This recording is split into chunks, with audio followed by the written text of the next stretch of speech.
24 minutes past 12. I haven't seen a fox while I've been out here. It's hardly surprising, I suppose. But I have heard owls. How any bird can survive in all this, I'll never know. I've even seen larks over no man's land. I always found hope in that. "You'll know," Charlie whispered to me in bed at dawn. "As soon as they find Bertha gone, the Colonel will know it was me. I won't tell him where she is. I don't care what he does, I won't tell him." Charlie and I ate our breakfast in silence, hoping the inevitable storm wouldn't break, but knowing that sooner or later it must. Big Joe sensed something was wrong. He could always feel anxiety in the air. He was rocking back and forth and wouldn't touch his breakfast. So then Mother knew something was up as well. Once she was suspicious, Mother was a difficult person to hide things from, and we weren't very good at it, not that morning. "Is Molly coming over?" she asked, beginning to probe. There was a loud and insistent knocking on the door. She could tell at once it wouldn't be Molly. It was too early for Molly, and anyway, she didn't knock like that. Besides, I think she could already see from our faces that Charlie and I were expecting an unwelcome visitor. As we feared, it was the Colonel. Mother invited him in. He stood there glaring at us, thin-lipped and pale with fury. "I think you know I have come, Mrs. Peaceful," he began. "No, Colonel, I don't," said Mother. "So the young devil hasn't told you?" He was shouting now, shaking his stick at Charlie. Big Joe began to whimper and clutch Mother's hand as the Colonel ranted on. "That boy of yours is a despicable thief. First of all, he steals the salmon out of my river, and now, in my employ, in a position of trust, he steals one of my foxhounds. Don't deny it, boy. I know it was you. Where is she? Is she here? Is she?" Mother looked at Charlie for an explanation. "He was going to shoot her, Mother," he said quickly. "I had to do it." "You see?" roared the Colonel. "He admits it. He admits it." Big Joe was beginning to wail now, and Mother was smoothing his hair, trying to reassure and comfort him as she spoke. "So you took her in order to save her, Charlie, is that right?" "Yes, Mother." "Well, you shouldn't have done that, Charlie, should you?" "No, Mother." "Will you tell the Colonel where you've hidden her?" "No, Mother." Mother thought for a moment or two. "I didn't think so," she said. She looked the Colonel full in the face. "Colonel, am I right in thinking that if you were going to shoot this dog, presumably it was because she's no use to you anymore, as a foxhound, I mean?" "Yes," the Colonel replied, "but what I do with my own animals, or why I do it, is no business of yours, Mrs. Peaceful. I don't have to explain myself to you." "Of course not, Colonel." Mother spoke softly, sweetly almost. "But if you were going to shoot her anyway, then you wouldn't mind if I were to take her off your hands and look after her, would you?" "You can do what you like with the damn dog," the Colonel snapped. "You can bloody well eat her for all I care, but your son stole her from me, and I will not let that go unpunished." Mother asked Big Joe to fetch the money mug from the mantelpiece. "Here, Colonel," she said, calmly offering him a coin from the money mug. "6pence. I'm buying the dog off you for 6pence. Not a bad price for a useless dog. And now it's not stolen, is it?" The Colonel was utterly dumbfounded. He looked from the coin in his hand to Mother, to Charlie. He was breathing hard. Then, regaining his composure, he pocketed the 6pence in his waistcoat and pointed his stick at Charlie. "Very well, but you can consider yourself no longer in my employ." With that, he turned on his heel and went out, slamming the door behind him. We listened to his footsteps going down the path, heard the front gate squeaking. Charlie and I went mad, mostly out of sheer relief, but also quite overwhelmed with gratitude and admiration. What a mother we had! We whooped and yahooed. Big Joe was happy again and sang Oranges and Lemons as he gamboled wildly round the kitchen. "I don't know what you've got to be so almighty pleased about," said Mother, when we had all calmed down. "You do know you've just lost your job, Charlie." "I don't care," said Charlie. "He can stuff his stinking job. I'll find another. You put the silly old fart in his place good and proper. And we've got Bertha." "Where is that dog, anyway?" Mother asked. "I'll show you," Charlie said. We waited for Molly to come, and then we all went off up to Ford's Cleeve Wood together. As we neared their shack, we could hear Bertha yowling. Charlie ran on ahead and opened the door. Out she came, bounding up to us, squeaking with delight, her tail swiping at our legs. She jumped up at all of us, licking everything she could, but right away she seemed to attach herself particularly to Big Joe. She followed him everywhere after that. She even slept on his bed at nights. Big Joe insisted on that, no matter how much Mother protested. She'd sit under his apple tree, howling up at him while he sang to her from high up in the branches. He only had to start singing, and she'd join in, so from now on he never sang his oranges and lemons unaccompanied. He never did anything unaccompanied. They were always together. He fed her, brushed her, and cleared up her frequent puddles, which were more like lakes. Big Joe had found a new friend, and he was in seventh heaven. After a few weeks going round all the farms in the parish looking for work, Charlie found a job as dairyman and shepherd at Farmer Cox's place on the other side of the village. He would go off before dawn on his bicycle to do the milking, and was back home late, so I saw even less of him than before. He should have been much happier up there. He liked the cows and the sheep, though he said that the sheep were a bit stupid. Best of all, he said, he didn't have the colonel or the wolfwoman breathing down his neck all day. But Charlie, like me, was very far from happy, because Molly had suddenly stopped coming. Mother said she was sure there could only be one reason. Someone must have put it about, and she thought it could only be the colonel or the wolfwoman or both, that Charlie Peaceful was a thieving rascal, and that therefore the Peaceful family were no longer considered fit folk for Molly to visit. She said Charlie should just let things cool down for a while, that Molly would be back. But Charlie wouldn't listen. Time after time he went to Molly's cottage. They wouldn't even answer the door. In the end, because he thought I'd have a better chance of getting to see Molly, he sent me over with a letter. Somehow, he said, I had to deliver it to her. I had to. Molly's mother met me at the door with a face like thunder. "Go away!" she yelled at me. "Just go away! Don't you understand? We don't want your kind here. We don't want you bothering our Molly. She doesn't want to see you." And with that, she slammed the door in my face.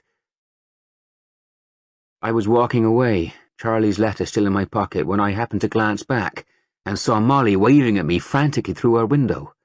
She was mouthing something I couldn't understand at all at first, gesticulating at me, pointing down the hill towards the brook. I knew then exactly what she meant me to do. I ran down to the brook and waited under the trees where we'd always done our fishing together. I didn't have long to wait before she came. She took my hand without a word and led me down under the bank where we couldn't possibly be seen. She was crying as she told me everything. How the colonel had come to the cottage. She'd overheard it all. How he told her father that Charlie Peaceful was a thief.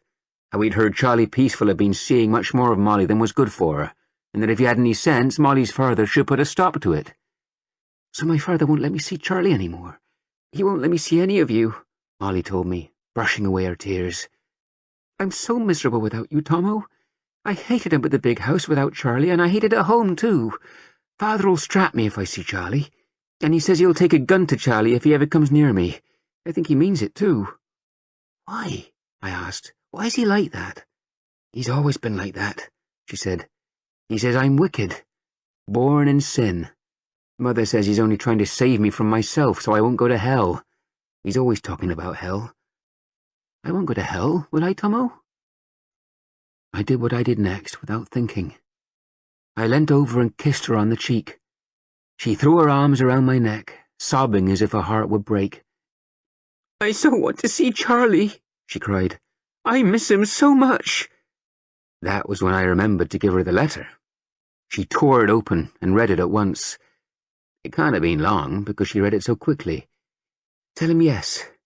Yes, I will," she said, her eyes suddenly bright again. "Just yes?" I asked, intrigued, puzzled, and jealous all at the same time. "Yes. Same time, same place, tomorrow. I'll write a letter back, and you can give it to Charlie, all right?" She got up and pulled me to my feet. "I love you, Tomo. I love you both, and Big Joe and Bertha." She kissed me quickly and was gone. That was the first of dozens of letters I delivered from Charlie to Molly and from Molly to Charlie over the weeks and months that followed. All through my last year at school, I was their go-between postman. I didn't mind that much, because it meant I got to see Molly often, which is all that really mattered to me. It was all done in great secrecy. Charlie insisted on that. He made me swear on the Holy Bible to tell no one, not even Mother. He made me cross my heart and hope to die.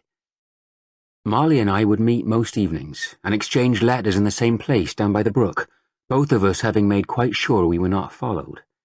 We'd sit and talk there for a few precious minutes, often with the rain dripping through the trees. And once I remember, with the wind roaring about us so violently that I thought the trees might come down on us. Fearing for our lives, we ran out across the meadow and burrowed our way into the bottom of a haystack and sat there shivering like a couple of frightened rabbits. It was in the shelter of this haystack that I first heard news of the war. When Molly talked, it was often, if not always, about Charlie. She'd forever be asking news of him. I never showed her I minded, but I did. So I was quite pleased that day when she started telling me about how all the talk up at the big house these days was of war with Germany.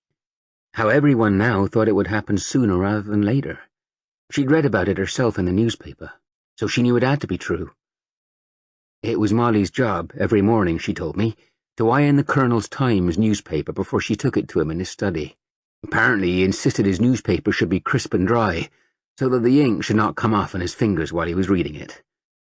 She didn't really understand what the war was all about, she admitted, only that some archduke, whatever that was, had been shot in a place called Sarajevo, wherever that was, and Germany and France were very angry with each other about it. They were gathering their armies to fight with each other, and if they did, then we'd be in it soon because we'd have to fight on the French side against the Germans. She didn't know why. It made about as much sense to me as it did to her. She said the Colonel was in a terrible mood about it all, and that everyone up at the big house was much more frightened of his moods than they were about the war. But apparently, the Colonel was gentle as a lamb compared to the wolf-woman these days. Everyone called her that now, not just us. It seemed that someone had put salt in her tea instead of sugar, and she swore it was on purpose, which it probably was, Molly said. She'd been ranting and raving about it ever since, telling everyone how she'd find out who it was. Meanwhile, she was treating all of them as if they were guilty. "Was it you?" I asked Molly. "Maybe," she said, smiling, "and maybe not." I wanted to kiss her again then, but I didn't dare. That's always been my trouble. I've never dared enough. Mother had it all arranged before I left school. I was to go and work with Charlie up at Mr. Cox's farm. Farmer Cox was getting on in years, and with no sons of his own, was in need of more help on the farm. He was a bit keen on the drink, too, Charlie said. It was true. He was in the pub most evenings. He liked his beer and his skittles, and he liked to sing, too. He knew all the old songs. He kept them in his head, but he'd only sing if he'd had a couple of beers. So he never sang on the farm. He was always rather dour on the farm, but fair. Always fair. I went up there mostly to look after the horses at first. For me, it couldn't have been better. I was with Charlie again, working alongside him on the farm. I put on a spurt and was almost as tall as him by now, but still not as fast, nor as strong. He was a bit bossy with me sometimes, but that didn't bother me. That was his job, after all. Things were changing between us. Charlie didn't treat me like a boy anymore, and I liked that. I liked that a lot. The newspapers were full of the war that had now begun, but aside from the army coming to the village and buying up lots of the local farm horses for cavalry horses, it had hardly touched us at all. Not yet. I was still Charlie's postman, still Molly's postman, so I saw Molly often, though not as often as before. For some reason, the letters between them seemed less frequent. But at least with me now working with Charlie for 6 days a week, we were all three together again in a kind of way, linked by the letters. Then that link was cruelly broken, and what followed broke my heart, broke all our hearts. I remember Charlie and I had been haymaking with Farmer Cox, young buzzards wheeling above us all day, swallows skimming the mown grass all about us as the shadows lengthened and the evening darkened. We arrived home later than usual, dusty and exhausted and hungry too. Inside we found Mother sitting upright in her chair doing her sewing, and opposite her, Molly, and to our surprise, her mother. Everyone in the room looked as grim-faced as Molly's mother, even Big Joe, even Molly, whose eyes I could see were red from crying. Bertha was howling ominously from outside in the woodshed. "Charlie," said Mother, setting her sewing aside. "Molly's mother has been waiting for you. She has something she wants to say to you." "Yours, I believe," said Molly's mother, a voice as hard as stone. She handed Charlie a packet of letters tied up with a blue ribbon. "I found them. I've read them, every one of them. So has Molly's father. So we know everything. Don't bother to deny it, Charlie Peaceful. The evidence is here, in these letters. Molly has been punished already. Her father has seen to that. I've never read anything so wicked in all my life. Never. All that love talk. Disgusting. But you've been meeting as well, haven't you?" Charlie looked across at Molly. The look between them said it all, and I knew then that I had been betrayed. "Yes," said Charlie. I couldn't believe what he was saying. They hadn't told me. They'd been meeting in secret, and neither of them had told me. "There, didn't I tell you, Mrs. Peaceful?" Molly's mother went on, her voice quivering with rage. "I'm sorry," said Mother, "but you'll still have to tell me why it is they shouldn't be meeting. Charlie's 17 now, and Molly's 16. Old enough, I'd say. I'm sure we both had our little rendezvous here and there when we were their age." "You speak for yourself, Mrs. Peaceful," Molly's mother replied with a supercilious sneer. "Molly's father and I made it quite plain to both of them. We forbade them to have anything to do with each other. It's wickedness, Mrs. Peaceful, pure wickedness. The Colonel has warned us, you know, about your son's wicked thieving ways. Oh yes, we know all about him." "Really?" said Mother. "Tell me, do you always do what the Colonel says? Do you always think what the Colonel thinks? If he said the earth was flat, would you believe him? Or did he just threaten you? He's good at that." Molly's mother stood up, full of righteous indignation. "I haven't come here to argue the toss. I have come to tell of your son's misdemeanours, to say that I won't have him leading our Molly into the ways of wickedness and sin. He must never see her again. Do you hear? If he does, then the Colonel will know about it. I'm telling you, the Colonel will know about it. I've no more to say. Come along, Molly." And taking Molly's hand firmly in hers, she swept out, leaving us all looking at one another and listening to Bertha still howling. "Well," said Mother, after a while, "I'll get your supper, boys, shall I?" That night, I lay there beside Charlie, not speaking. I was so filled with anger and resentment towards him that I never wanted to speak to him again, nor to Molly, come to that. Then out of the silence he said, "All right, I should have told you, Tomo. Molly said I should tell you, but I didn't want to. I couldn't, that's all." "Why not?" I asked. For several moments he did not reply. "Because I know, and she does too. That's why she wouldn't tell you herself," Charlie said. "Know what?" "When it was just letters, it didn't seem to matter so much. But later, after we began seeing each other, we didn't want to hide it from you, Tomo, honest. We didn't want to hurt you either. You love her, don't you?" I didn't answer. There was no need. "Well, so do I, Tomo. So you'll understand why I'm going to go on seeing her. I'll find a way, no matter what that old cow says." He turned to me. "Still friends?" he said. "Friends," I mumbled, but I did not mean it. After that, no more was ever said between us about Molly. I never asked, because I didn't want to know. I didn't want even to think about it, but I did. I thought about nothing else. No one could understand why, but shortly after this, Bertha began to go missing from time to time. She hadn't wandered off at all until now. She'd always stuck close to Big Joe. Wherever Big Joe was, that's where you'd be sure to find Bertha. Big Joe was frantic with worry every time she went off. She'd come back home in the end, of course, when she felt like it. Either that or Mother and Joe would find her somewhere all muddied and wet and lost, and they'd bring her home. But the great worry was that she'd start chasing after sheep or cows, that some farmer or landowner would shoot her, as they'd shoot any dog they found trespassing on their land that could be molesting their animals. Fortunately, Bertha didn't seem to go chasing sheep.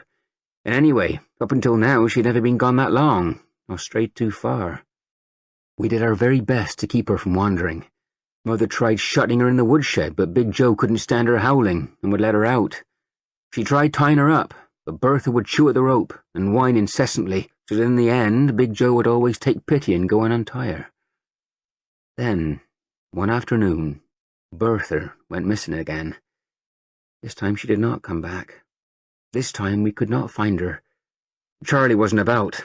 Mother and Big Joe went one way looking for her, down towards the river, and I went up into the woods, whistling for her, calling for her. There were deer to be found up in Ford's Cleeve Wood, and badgers and foxes.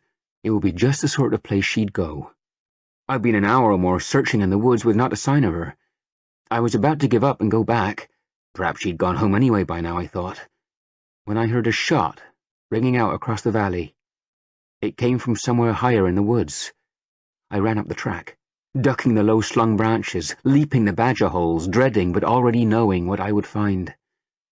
As I came up the rise, I could see ahead of me the chimney of Father's old shack, and then the shack itself at the side of the clearing. Outside lay Bertha, the tongue lolling, the grass beside her soaked with blood. The Colonel stood looking down at her, his shotgun in his hands. The door of the shack opened and Charlie and Molly were standing there, frozen in disbelief and horror. Then Molly ran over to where Bertha lay and fell to her knees. "Why?" she cried, looking up at the Colonel. "Why?"